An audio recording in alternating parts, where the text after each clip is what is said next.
What up, party people? What up, YouTube? This is Chef NZ Murder History Podcast. Anyway, check this out.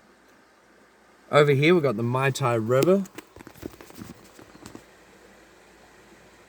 Yeah, it's kind of nice, eh? I just thought that'd be a cool place to shoot a podcast. Yeah. So this is going to be Libya Beach Murders 2. If you've seen my first video on that, it's the first video on my channel. I'll link it in the description. So let's kick it. Let's set this camera up. Yeah, that'll do.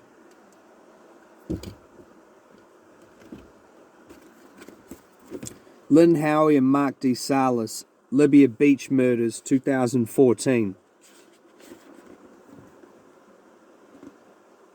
Anyway, my show is not suitable for children. Kids, click off, and anyone suffering from PTSD, also click off and seek support from your GP or call one of the many 0800 numbers available. We're going to be discussing a double shooting of an unarmed couple. New Zealand Murder History Podcast is just for educational purposes and not to cause offence to Lynn Howie and Marc Desalis or the people of Libya. And we're going to read some articles later in the show, but before we do, I want to show you something. Okay, so check this out. This newspaper here is the Dominion Post, which is a Wellington newspaper, and it's September the 24th, 2014. So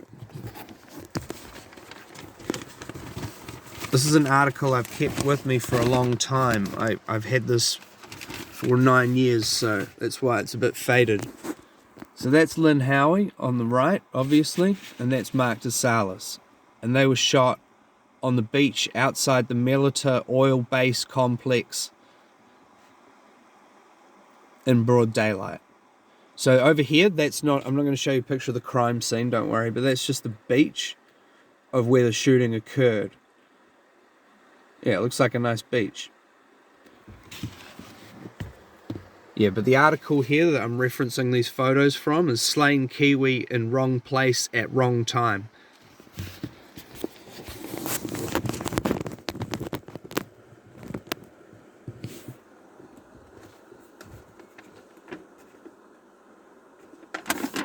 So yeah, 2nd of January 2014. Closest town is Zuwara. The double murder was less than 3 years after the fall of Colonel Gaddafi, so plenty of Libya was still quite lawless at the time, making this case a difficult one to solve. Difficult, but not impossible. I mean, they did have cops around. In fact, 4 people were arrested the same day in Sabrata, but we'll read an article.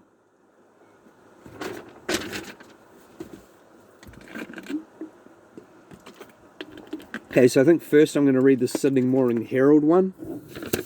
So it doesn't say the actual name of the author, but it's on Sydney Morning Herald. So, Lynn Howie, Marc Desalis killed execution style during picnic in Libya. Written 6th of January 2014. Available on www.smh.com.au. A mother of 2 and her partner were preparing to start a new life in a new home when an adventure turned to tragedy. New Zealand's Lynn Howie, 47, and her British partner Marc Desalis were found dead near Sabrata, 65 kilometres west of the Libya's capital, Tripoli, on Thursday.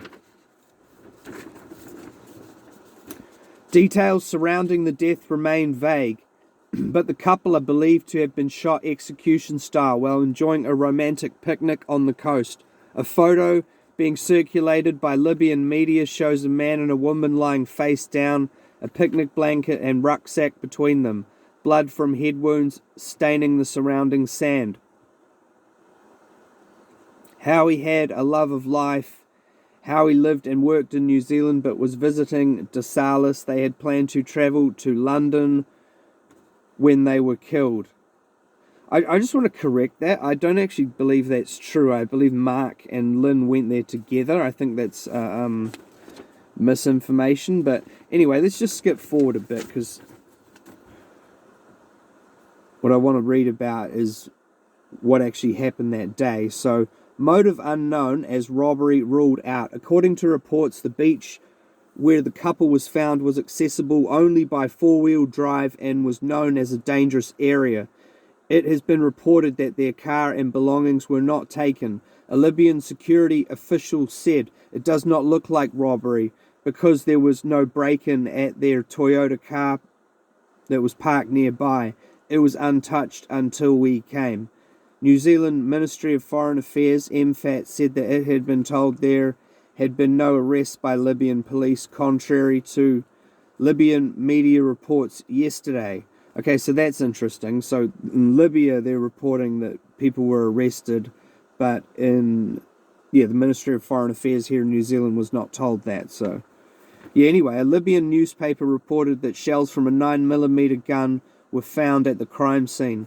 British Telegraph newspaper reported that security sources were speculating the executions might have been revenge for a perceived spying mission by Americans. The paper said 4 armed American security officers from the U.S. Embassy were detained for several hours last week close to the Melita oil complex. They were eventually released after claiming to have been checking an evacuation route towards the Tunisian border, but security sources suggest...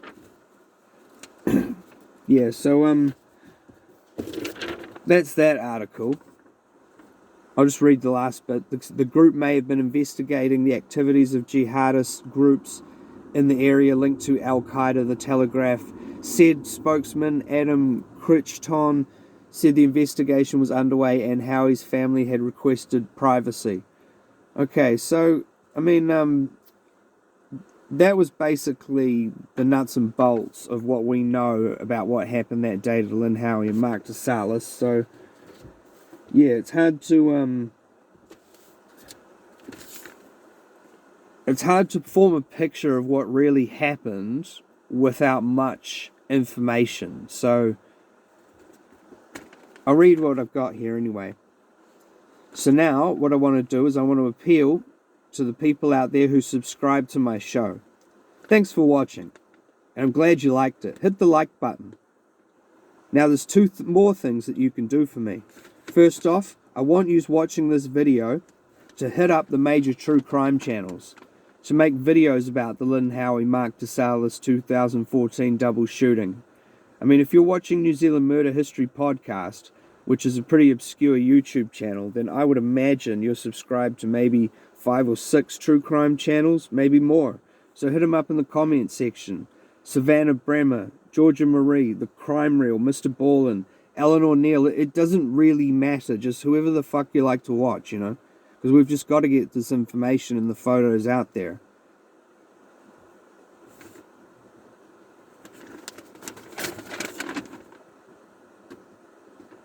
So Stephanie Harlow, if you're watching my show, a subtle hint, nudge, nudge, wink, wink. And the second thing I want someone to do for me, and this is actually even more important in a way, so it's likely the people who did this murder or people who know about who the killers were only speak Arabic. They might speak English, I don't know, but it's probably more likely they just speak Arabic. So someone out there who's watching my show who speaks fluent Arabic, I want you to translate this for me, okay? I want you to translate a video. We'll make a video together about it, is what I'm getting at. And I want you to translate the information in these articles I'm reading into Arabic so we can get it out there on YouTube. I can't really pay you for your time. It would just be a favor that you would do for Lynn Howie and Marc Desalis if you wanted to. I would cook you a steak dinner for doing so, though. But, So I don't know if any of my subs out there speak fluent Arabic, but if you do, please get hold of me in the comment section. I live in the top of the south, so I don't know how far I can travel really to do this, but You know, even if you do live quite far away, contact me anyway, and we'll see if we can work it out. Because yeah, it'd be good to get this translated into Arabic. Anyway, so let's not say dumb stuff in the comments section like, well, they shouldn't have gone to a dangerous country like Libya. Well, yeah, I mean, I'm sure they know that now, but you know, you can't just stay home your whole life and then die from nothing. Anyway, Marc Desalis lived there for 6 years, and all went well as far as I know. But that was back when Gaddafi was the boss of Libya. And don't twist what I'm saying, like, Gaddafi was a monster, no doubt, but I think Westerners visiting the country or working there for a few years were a lot safer, you know what I mean? It's like, unless you were a journalist criticizing the colonel, of course, then you wouldn't be that safe. But as I understand it anyway, when the tyrant Gaddafi fell, rival armed groups fought to carve out their own turf in Libya. So there's like Islamic State, there's other ones, there's like people trafficking gangs, I suppose they're called. I mean, it wasn't total chaos. Like, they did have cops and courts of law and all that kind of stuff, you know. But yeah, Libya, you know, they got a lot of guns over there. You'd probably pick up an AK-47 at the gas station. No, I'm just being silly. I don't think you can buy them at the gas station. But, you know, they have a lot of problems. So we'll read another article then. I just want to clarify something from the old article. Lynn Howie, yes, she was a New Zealand citizen, and she even has kids in New Zealand, but she's actually an English woman. She, I knew Lynn Howie, not very well. I was on a course with her the year before she died. That's why I kept that newspaper clipping. She was cool anyway, you know. I mean, yeah, like I said, I wasn't like a close friend. I never spent time with her outside of the course. I just, I don't know, I used to sit next to her and yarn to her sometimes. So that's why I'm making this video. But yeah, she was an English woman.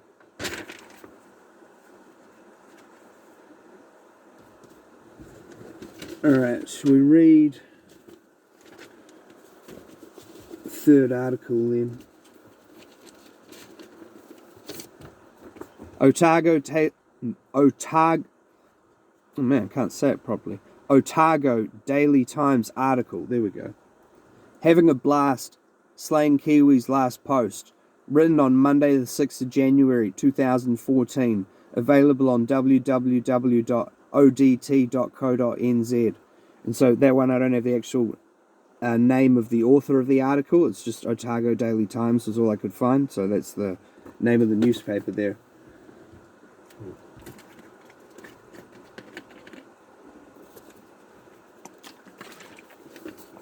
A Kiwi mother of 2 murdered in Libya was excited about travelling to the country where her new partner worked, despite a spike in criminal attacks in the area she was heading to. In her last message to friends before she died, Wellington trainee nurse Lynn Howie said she had arrived safely in Tripoli and was having a blast. Oh, for fuck's sakes. It's understood the 46-year-old planned to carry on to the UK to visit family, but wanted to spend time in Libya on the way and to see where her partner Marc Desalis lived and worked. It was to be the trip of a lifetime, and in her last Facebook post she wrote before she was killed, Miss Howie told friends that being in Libya was an amazing experience. She and Mr. Desalis were having a picnic on the beach near the city of Sabratha. I think it's Sabrata, but yeah, it's spelled with an H. Anyway, about 100 kilometers from Tripoli, when they were gunned down in an execution-style killing. The area is remote, and local media have reported that the only access to the beach is by four-wheel drive. It has also been reported that there have been several other murders and attempt robberies on beachgoers in the same area recently. Sabrata, a World Heritage Site, was a popular tourist attraction in more stable times, but like much of Libya, it has suffered from political violence since the revolution including a series of attacks on Western targets. The motive behind the crime is yet to be established before people have reportedly been arrested in connection with the murders. The Daily Mail online says the couple were reported missing by friends and that their bodies were found by police on Thursday. Police sources also told the online site it was possible the presence of an unmarried couple in the area had outraged extremist Muslims who might have followed them to the beach, and that execution-style killings are not unknown in such circumstances. Wow, that's pretty heavy. Yeah, I don't know about that. I mean, I'm sure there's some people who would do that, but I don't know. I mean, it's just such an easy thing to point it at, you know, like, oh, it was the extremist Muslims because she wasn't wearing a burqa or they weren't married or something. I mean, I have you know, thought about that. Like, maybe there's people in Islamic State and stuff who would do something like that, but, you know, I don't think most Libyans would do that kind of crime. But anyway, back to the article. It's just what I think. I'm not sure. It's just too blanket explanation. You know, it was the big bad Muslim. It's what it sounds like when you read it in the article anyway, but who knows. Yesterday, New Zealand-based relatives of Mr. Desalis were not ready to speak about his death. His brother is... Yeah, so I don't know, I might just leave out this part about their family, because I don't really think it's relevant. They're probably just trying to get on with their lives and whatnot.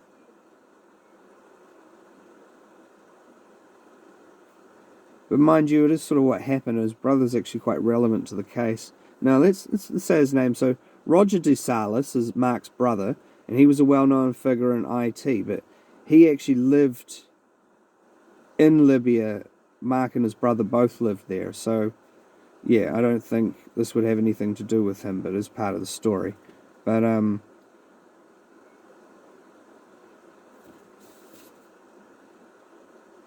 yeah, let's just skip to the end of this article because it's quite long. Mr. Desalis, UK-based family. It says we welcome the efforts that are being made to bring those responsible for Miss Howie's death to justice. So that's what MFAT said. Yeah, but then it goes on to say, Mr. Desalis' UK-based family said he enjoyed his work in Tripoli and liked the people of Libya. Marc had travelled extensively. He was a decent and incredibly loyal man. He was loved by many, they said in a statement. Colleague John Hamilton said Mr. Desalis was part of the crowd of British guys in Libya who knew people would gravitate for advice. He was a really decent guy. He was one of those people who was prepared to stick it out through the tough times. It will have a terrible impact for the oil sector. End of article. Okay, so yeah. So those two articles basically tell us more or less everything I can find from any of the articles on the internet. That's why I've skipped reading that other article, the one from the Dominion Post, because it more or less just runs over real quickly what was in those other two articles. But yeah, I don't know. It's a hard one, you know, because... So who were those people who were arrested? I mean, did they fit the description of the killers? Or, like, why were they arrested? Or did the police just thought, oh, they're real rough, we'll arrest them because they probably did it? Or maybe they didn't do it. Or I don't know. It's just there's so much... it's tough, you know what I mean? It is a tough case to solve, but yeah. I actually called the Libyan embassy over in Australia, but they didn't pick up. I called a couple of times. It didn't go to answer phone, it just rung on a landline. It's in Canberra, but yeah, so to no avail.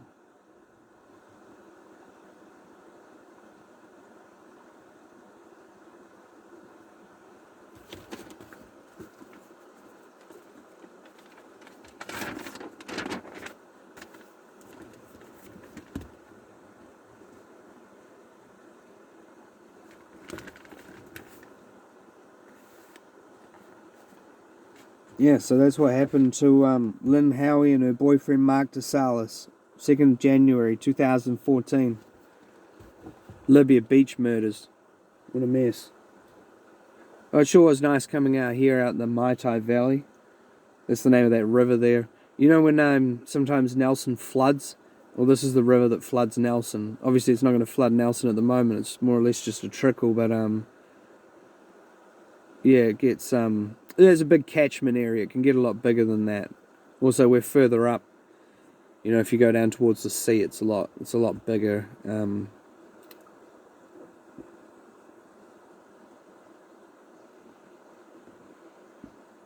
Have a good one, everybody.